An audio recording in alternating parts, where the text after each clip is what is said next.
एक बार की बात है। महात्मा बुद्ध के शिष्य आनंद कहीं जा रहे थे। रास्ते में उन्होंने देखा कि एक अधेड़ व्यक्ति एक चट्टान पर बैठा रो रहा है।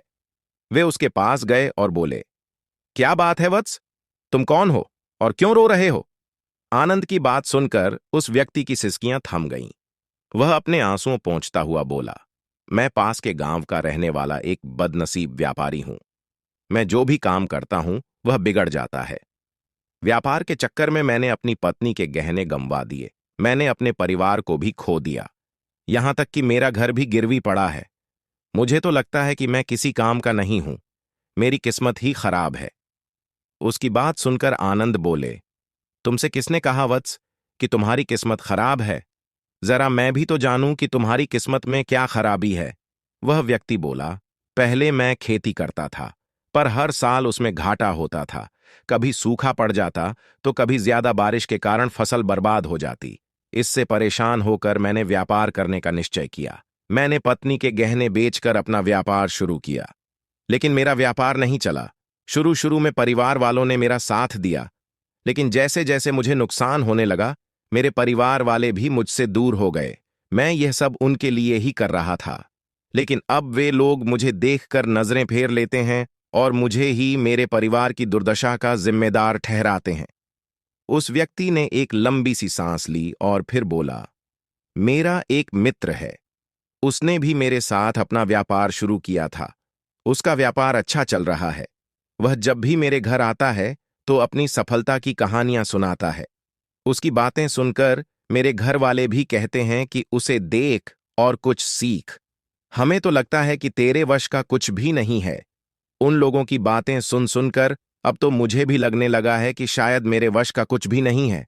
अब तो मुझे अपना जीवन ही व्यर्थ लगने लगा है। मेरे मन में ख्याल आता है कि अपना जीवन समाप्त कर लूं। मैं यहां आया भी इसी इरादे से था, लेकिन हिम्मत नहीं कर पाया। इसीलिए यहां एकांत में बैठा विलाप कर रहा था।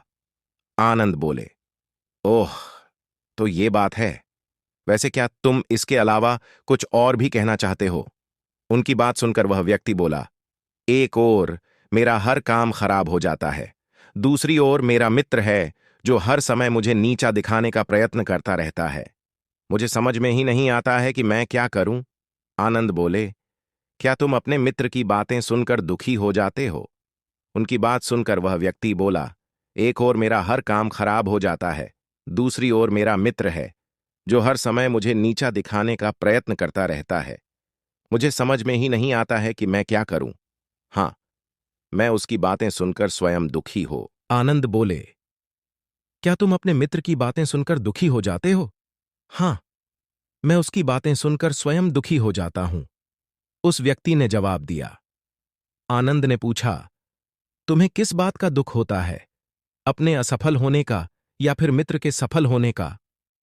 उनका सवाल सुनकर वह व्यक्ति एक पल के लिए सोच में पड़ गया। फिर वह बोला, अगर सच कहूं तो मुझे अपने असफल होने का उतना दुख नहीं होता है जितना कि मित्र के सफल होने का होता है। अर्थात यदि तुम्हारा मित्र असफल हो जाए तो तुम्हें खुशी होगी? आनंद ने प्रश्न किया। वह व्यक्ति बोला, हां, मुझे बहुत खुशी होगी। इसका मतलब है कि तुम्हारी खुशी तुम्हारे मित्र पर निर्भर है। आनंद बोले, अगर वह चाहे तो तुम्हें खुश कर सकता है, और अगर वह चाहे तो तुम्हें दुखी कर सकता है। तुम स्वयं से न तो खुश हो सकते हो और न ही दुखी हो सकते हो। अर्थात तुम अपने मित्र के गुलाम हो गए हो, इसलिए तुम्हारा कुछ नहीं हो सकता। ऐसा न कहें महात्मन, उस व्यक्ति ने हाथ जोड़ दिए। आपकी बातें सुनकर मुझे कुछ आशा बंध रही है। आनंद बोले, जब हम किसी से आशा बांध लेते हैं तो उस पर निर्भर हो जाते हैं। ऐसे में हमारी खुशी और दुख भी उस पर निर्भर करने लगता है। इससे बेहतर है कि तुम अपने आप से आशा बांधो। जब तुम ऐसा करोगे, साथ ही पूरे जतन से काम करोगे, तो तुम्हें सफलता अवश्य प्राप्त होगी। कहते हुए आनंद ने एक पल के लिए उस व्यक्ति की ओर देखा, फिर अपनी बात आगे बढ़ाई।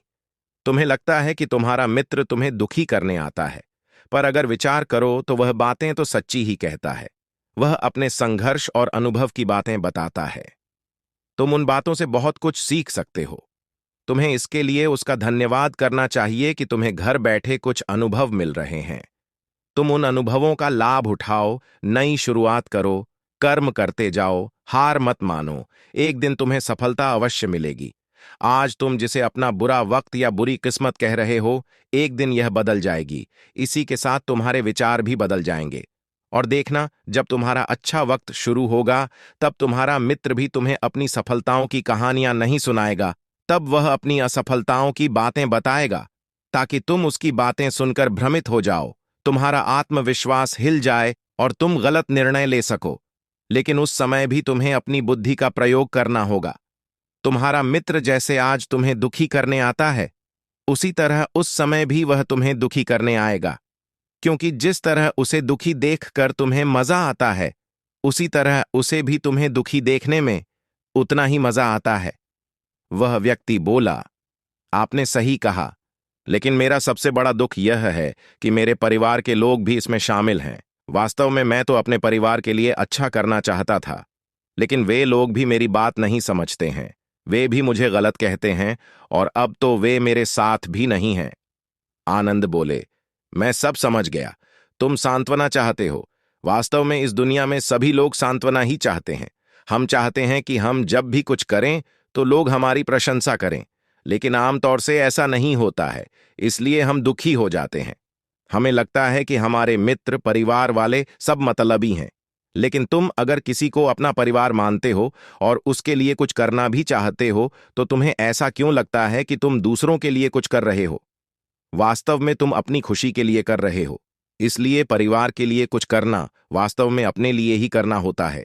लेकिन अगर ऐसा करते समय तुम्हें लगता है कि तुम दूसरों के लिए कर रहे हो, तो तुम दुखी रहोगे। और अगर तुम्हें लगता है कि तुम अपने लिए कर रहे हो, तो तुम खुश रहोगे। क्योंकि जब तुम अपने लिए कुछ अच्छा करते हो या करना चाहते हो, तब तुम्हें सांत्वना की जरूरत नहीं पड़ती है। आनंद की बातें सुनकर उस व्यक्ति के चेहरे के भाव बदल गए। वह बोला, आप सही कह रहे हैं। मैं समझ गया हूं। अब तक मेरी किस्मत खराब इसलिए थी क्योंकि वह दूसरों के हाथ में थी। अब मैं अपनी किस्मत को अपने हाथ में रखूंगा। मैं फिर से प्रयत्न करूंगा, पूरे मन से काम करूंगा, और जब तक सफलता नहीं मिल जाती, चयन से नहीं बैठूंगा। उस व्यक्ति की बात सुनकर आनंद मुस्कराए और उसे एक छोटी सी डिबिया देते हुए बोले, इस डिबिया को हमेशा अपने पास रखना। इसमें एक ऐसा राज्य है जो तुम्हें बड़े से बड़े दुख से भी बाहर निकाल लेगा। लेकिन इसे तभी खोलना जब तुम्हारे जीवन में कोई रास्ता न सुझाई दे और तुम्हें लगे कि सब व्यर्थ है, ये दुनिया व्यर्थ है और यहां रहना भी व्यर्थ है। उस व्यक्ति ने आनंद को धन्यवाद दिया और डिबिया को लेकर चला गया। उसने नए उत्साह के साथ फिर से अपना व्यापार आरंभ किया। उसका व्यापार चल निकला। अपनी मेहनत और लगन के बल पर वह एक बड़ा व्यापारी बन गया। परिवार वाले भी उसके साथ आ गए और उसका जीवन हंसी खुशी बीतने लगा। अब वह भूतकाल का रोना छोड़ चुका था। वह भविष्यकाल की भी चिंता नहीं करता था, बस अपने वर्तमान को संवारने में लगा रहता था। और जो कुछ भी वह करता था, वह अपने लिए करता था, अपनों के लिए करता था। इसलिए वह प्रसन्न था। उसके जीवन में अब कोई दुख नहीं था। लेकिन वक्त हमेशा एक जैसा नहीं रहता है, वह बदलता रहता है। उसके जीवन में भी बदलाव आया। एक दिन उसके राज्य पर पड़ोसी राजा ने चढ़ाई कर दी। उसने इस राज्य पर अपना कब्जा कर लिया। उसके सैनिकों ने चारों ओर लूटमार मचा दी। उन्होंने व्यापारी का सारा धन लूट लिया, उसके घर में आग लगा दी। जान बचाने के लिए उसे अपने परिवार के साथ वहां से भागना पड़ा। वह व्यक्ति अपने परिवार के साथ कई दिनों तक इधर उधर भटकता रहा। वह दाने दाने को मोहताज हो गया। उसका बच्चा बीमार हो गया। इलाज के अभाव में वह तड़पने लगा। यह देखकर उसका हृदय चीत्कार कर उठा। वह कैसे अपने बच्चे का इलाज कराए? उसके पास तो खाने के लिए भी पैसे नहीं थे। ऐसे में उसे एक बार फिर निराशा ने घेर लिया। उसे लगने लगा कि उसका जीवन व्यर्थ है, सारी दुनिया व्यर्थ है, किसी भी बात का कोई मतलब नहीं है। भले ही आप जीवन में कितना भी कुछ कर लो, कितनी भी सफलता हासिल कर लो, पर अंतत यह जीवन समाप्त ही होता है। तो फिर ऐसे में जीवित रहने का क्या फायदा? इससे तो अच्छा है कि वह अपना जीवन समाप्त कर ले। लेकिन तभी उसके दिमाग में आनंद की दी हुई डिबिया कौंध उठी। उसने उत्सुकता के साथ उसे खोला। डिबिया के भीतर एक पर्ची रखी हुई थी। पर्ची पर कुछ लिखा हुआ था। उसे पढ़कर उसकी आंखों के आगे छाया निराशा का अंधेरा छंट गया और वह मुस्करा पट डढ़ा। पर्ची पर लिखा हुआ था, यह समय भी बीत जाएगा, उसने डिबिया को अपनी मुट्ठी में भींच लिया और एक नई शुरुआत के लिए उठ खड़ा हुआ। दोस्तों, अगर आप भी ऐसी ही परिस्थिति से गुजर रहे हैं तो निराश न हों। अपने अतीत पर शोक मत करें, न ही भविष्य की चिंता करें। अपने वर्तमान को जिएं और उसे बेहतर बनाने के लिए सच्चे मन से प्रयत्न करें। यकीन जानें, जल्दी ही आपकी किस्मत भी बदलने वाली है।